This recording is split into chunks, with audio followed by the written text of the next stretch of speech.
में बैठा करके अपनी बात को रख पाते।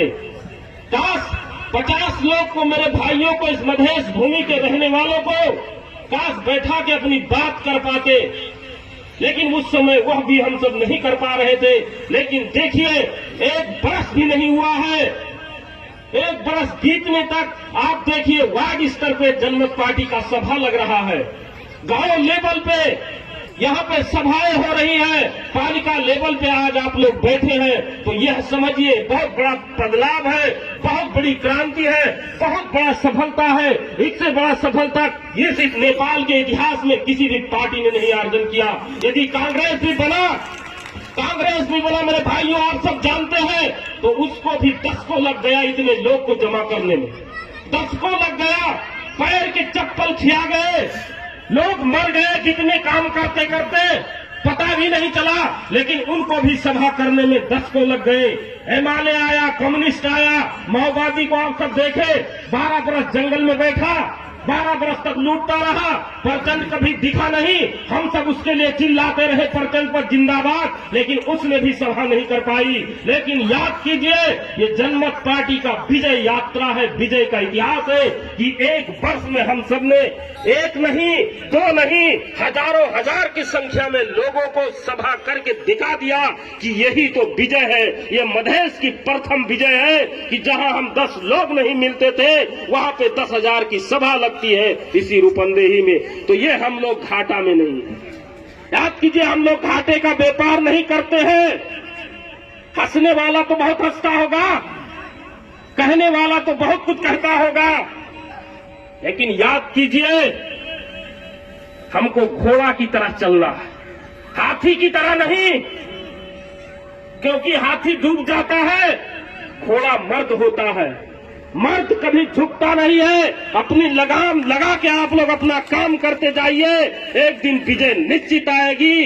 कोई जिसको जो कहना है कहने दीजिए, मतलब मत है। मेरे भाइयों, अभी मैं बैठा था, मैं देख रहा था, बहुत सारे पार्टी के मित्र भी यहाँ पे आए थे, मैं उनका स्वागत करना चाहता था, उनके विषय में भी अच्छी बातें उनको बताने वाला था, लेकिन यहाँ पे देखते रहे हम कि बहुत सारे लोग रोडों पे खड़े होकर के हंस रहे। अरे ये क्या करेगा, ये तो कुछ नहीं है, ये केवल 10-20 आदमी, हमारी यहाँ पे माताएं बहनें भी बैठी थी, वो भी नहीं रह गई। ये लोग यही कहते हैं 10-20 आदमी कहाँ से बटोर के लाया है, यहाँ पे जमा कर दिया, इससे होने वाला भी क्या है। कह के बहुत सारे मित्र हमारे चले गए, और बहुत सारे मित्रों को भड़काने वाले भी भड़का लेके चले गए।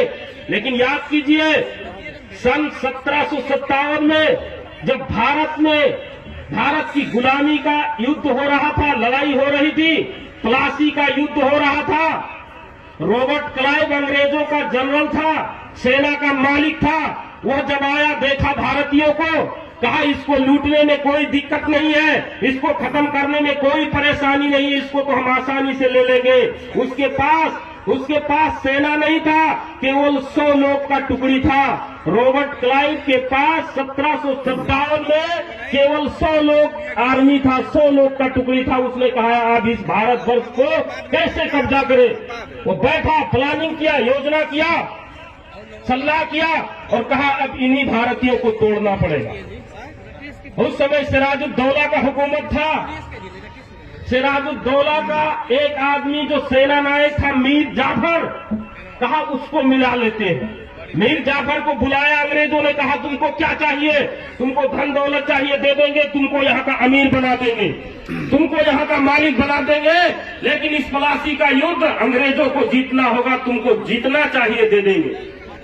मधेसिया भारतीय था ना, उसमें सोच का तो क्या, उसको लालच था, जो ऐसे हमारे यहाँ भी लालची लोग हैं, कुर्सी के लिए, सत्ता के लिए, सब कुछ करने पे तुल जाते हैं अपने भाई लोग। वो भी कहा कोई बात नहीं, चलो, मान लिया उसकी शर्त को। और क्या किया कि केवल 2 घंटा की लड़ाई में सिराजुद्दौला के 18,000 फौज को अंग्रेजों ने परास्त कर दिया।